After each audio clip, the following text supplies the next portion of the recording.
الحمد للہ رب العالمین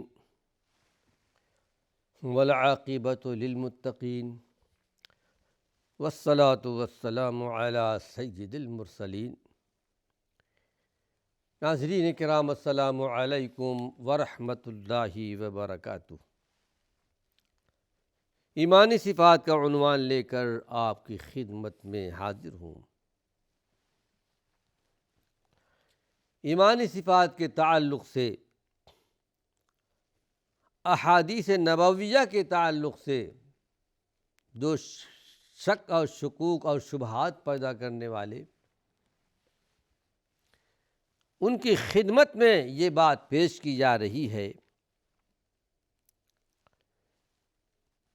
کہ یہ احادیث جو وجود میں آئی اس زمانے میں، ظاہر ہے کہ صحابہ کے زمان صحابہ بھی لکھا کرتے تھے۔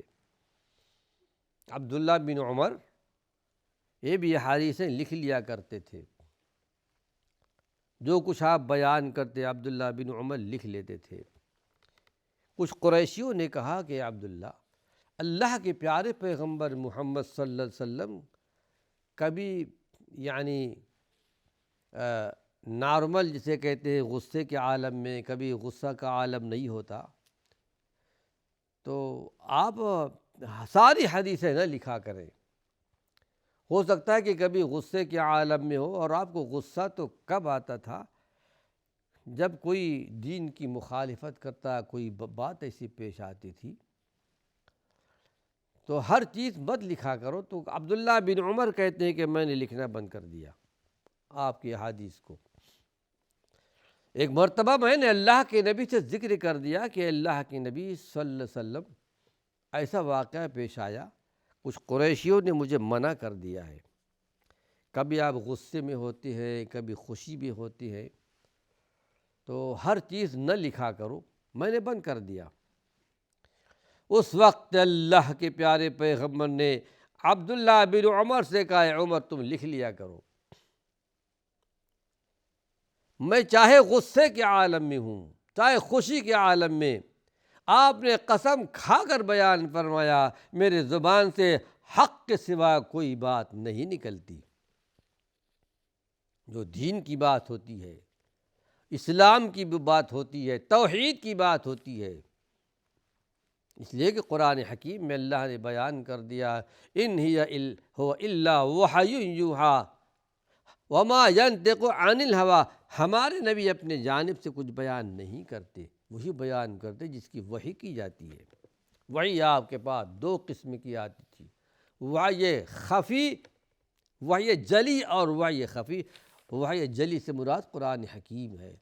جبریل امین آیات، صورتیں لے کر کے نازل ہوتے تھے، اور آپ کے قلب اطہر پر وہ چیزیں جو آتی تھیں، اللہ رب العالمین اس کو جمع دیتا تھا، یاد کرا دیا کرتا تھا، چاہے مکمل صورت کیوں نہ ہو، اس کے بعد صحابہ کے سامنے پیش کرتے تھے۔ ایک وحی خفی ہوتی تھی، کیونکہ آپ ارشاد فرمایا، مجھے قرآن دیا گیا، قرآن کے مثل اور چیز دی گئی، اور وہ وحی خفی ہے، وہ وحی کہ اللہ رب العالمین بغیر جبریل کے آپ کے قلب اطہر پر نازل کرتا تھا، جس کو ہم احادیث قدسیہ کہا کرتے ہیں، کہ اللہ کے پیارے پیغمبر اللہ سے روایت کرتے تھے کہ اللہ رب العالمین فرماتا ہے، تو آپ کو دو چیزیں آپ کو دی جاتی تھیں۔ تو اب آئیے، میں اللہ کے پیارے پیغمبر محمد صلی اللہ علیہ وسلم کے انتقال کے تقریباً 100 سال کے بعد میں صرف ایک کتاب کا نام لوں گا، تو اس سرزمین پر اللہ کے پیارے پیغمبر کے انتقال کے بعد احادیث کا جو مجموعہ مرتب کیا گیا، ایک مقام پر جمع کیا گیا، اب وہ حدیث جو سب سے پہلے مدینہ منورہ میں حدیثیں وجود میں آئیں کتابی شکل میں، وہ موطا امام مالک ہے۔ امام مالک رحمۃ اللہ علیہ کی کتاب موطا امام مالک، حدیث کی سب سے پہلے کتاب لکھی گئی ہے۔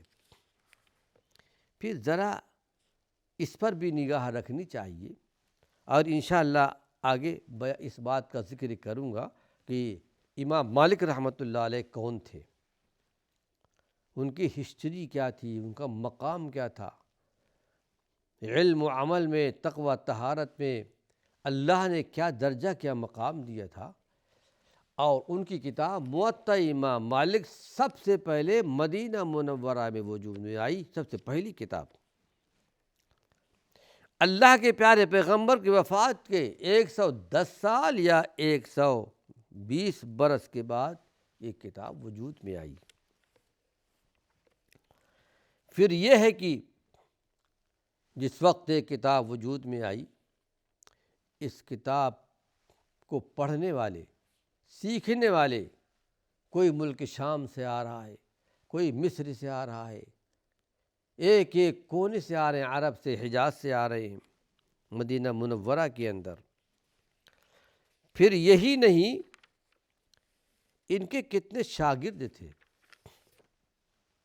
احادیث سننے والے۔ اس زمانے میں بڑے بڑے تابعین تھے، تابعین جنہوں نے صحابہ کو دیکھا، صحابہ جنہوں نے اللہ کے نبی کو دیکھا، تابعین کا زمانہ۔ اور پھر ان سے یعنی موطا سیکھنے والے بہت بڑے بڑے تابعین تھے، مالک بن دینار ہیں، صالح بن کیسان ہیں، اور اسی طرح مخربہ بن سلیمان، وہب بن کیسان،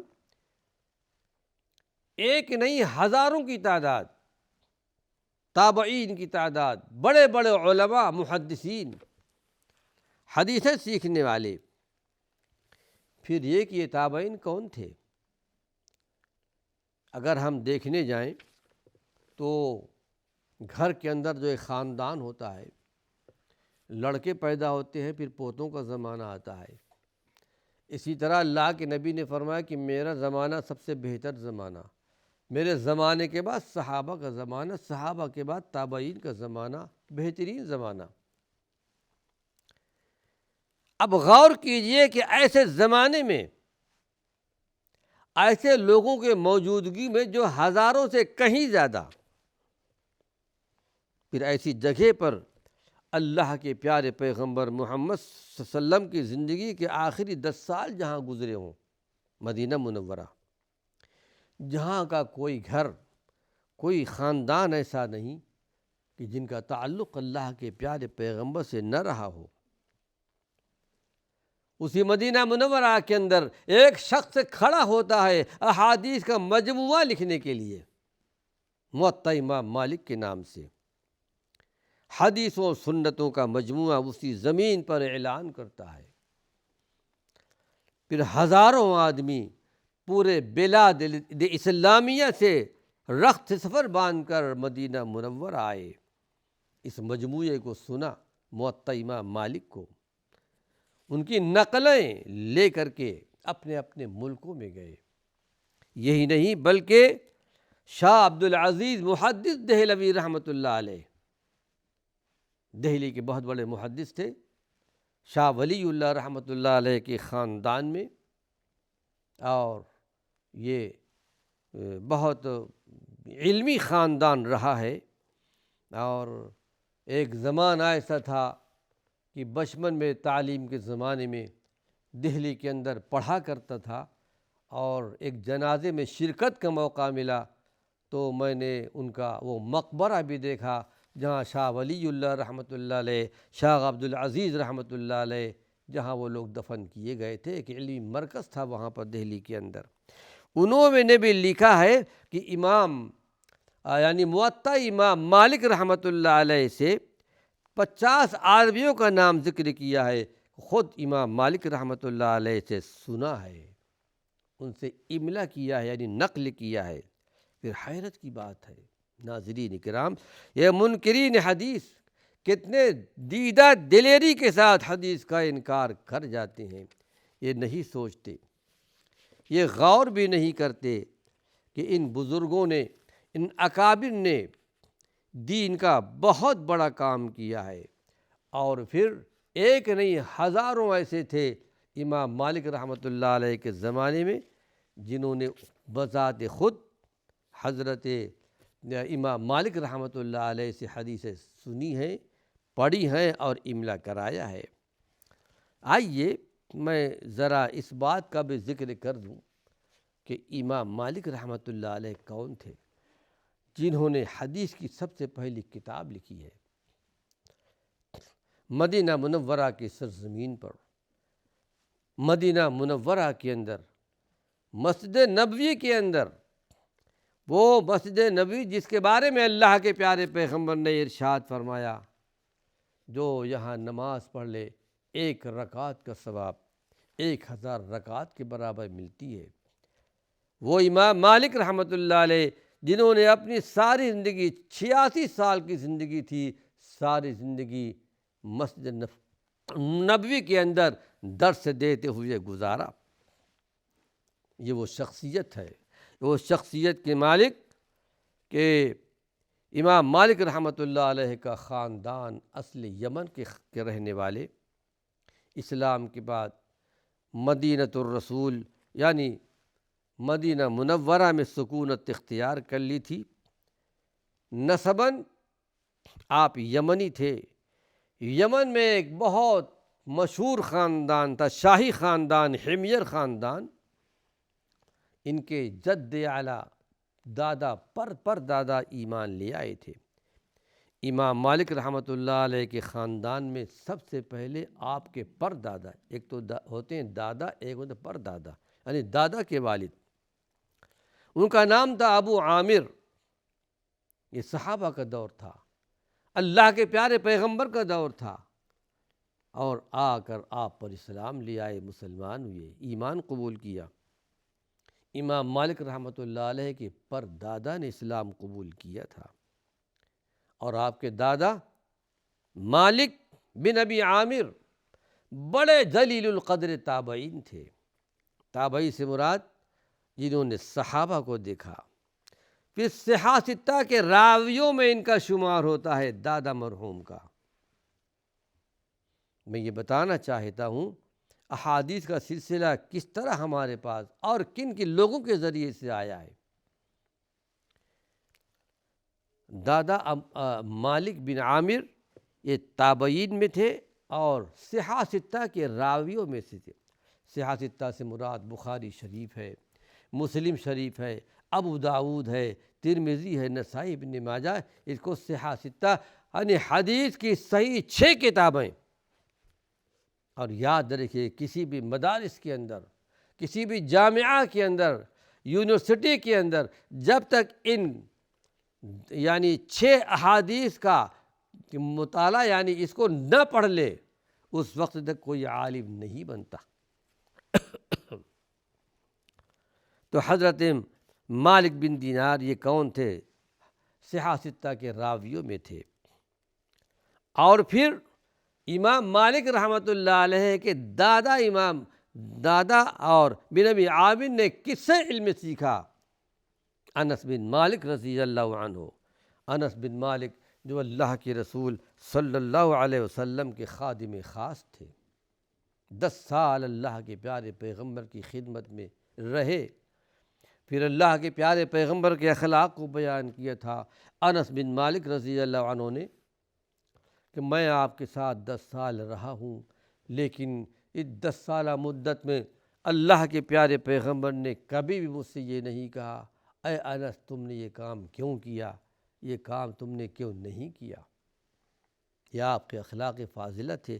یہ وہی انس بن مالک ہیں جو استاد تھے امام مالک رحمۃ اللہ علیہ کے دادا کے۔ پھر آپ کے دادا کو اللہ رب العالمین نے یہ درجہ، یہ مقام دیا تھا کہ حضرت عثمان غنی رضی اللہ عنہ کے بڑے عقیدت مند تھے۔ ایک زمانہ، ایک دور تھا جب کہ عثمان غنی شہید کر دیے گئے تھے۔ بڑی جارحانہ حیثیت سے آپ کے گھر کا محاصرہ کر دیا گیا تھا۔ عثمان غنی شہید کیے جا رہے تھے۔ شہید ہونے سے پہلے عثمان غنی رضی اللہ عنہ ان کے ہاتھ میں قرآن تھا اور نیند آ گئی تھی۔ نیند سے بیدار ہوئے، اپنی بیوی نائلہ سے کہا میں نے بھی اللہ کے پیارے پیغمبر کو خواب میں دیکھا، آپ نے بشارت سنائی تھی، اے عثمان میں افطار کے لیے تمہارا انتظار کر رہا ہوں۔ اس دن عثمان غنی روزے سے تھے، کہا مجھے یقین ہے کہ آج میں شہید کر دیا جاؤں گا، اور اسی دن آپ شہید کر دیے گئے۔ شہید کر دینے کے بعد بغاوت پھوٹ پڑی تھی، محاصرین تھے، آپ کے گھر کا محاصرہ کیا گیا تھا، مخالفین نے کیا تھا۔ 3 دن کے بعد ان کا جنازہ نکلا تھا ان کے گھر سے، عثمان غنی کے گھر سے، اور کل 17 آدمی تھے ان کے جنازے کی نماز میں۔ ان میں سے ایک امام حضرت امام مالک رحمۃ اللہ علیہ کی دادا بھی تھے، جو تدفین میں شریک تھے۔ پھر یہ کہ یہ امام مالک رحمۃ اللہ علیہ کے دادا 104 ہجری میں انتقال کر گئے، اور اس کے بعد پھر یہ کہ امام مالک رحمۃ اللہ علیہ کے شیوخ میں، آپ کے اساتذہ میں امام نافع تھے، جن کو علم و عمل میں اللہ نے بہت بڑا درجہ، بہت بڑا مقام دیا تھا، امام نافع۔ پھر یہ کہ ان کے استاذوں میں امام ربیعہ رائی بھی تھے۔ امام ربیعہ رائی یہ مدینہ منورہ میں بڑے تابعین میں ان کا شمار ہوتا تھا۔ انس بن مالک کے پاس انہوں نے تعلیم حاصل کی۔ ناظرین کرام، میں امام مالک رحمۃ اللہ علیہ کی علمی وجاہت کو بیان کرنا چاہتا ہوں، اور یہی کتاب سب سے پہلے کتاب لکھی ہے موطا امام مالک کے نام سے، بڑی تحقیق اور تدقیق کے ساتھ، اور کس طرح منکرین حدیث کے انکار کرنے والے حدیث کا انکار کر رہے ہیں۔ ناظرین کرام، وقت ختم ہو چکا ہے۔ اللہ نے چاہا اسی عنوان سے کچھ اور مفید باتیں اپنے آئندہ درس میں پیش کروں گا، اور پھر یہ بھی بتاتا چلوں اس عنوان سے صرف ایک اور حلقے میں کچھ باتیں بیان کروں گا، اس کے بعد انشاءاللہ یہ سفر جاری رہے گا۔ وآخر دعوانا ان الحمد للہ رب العالمین۔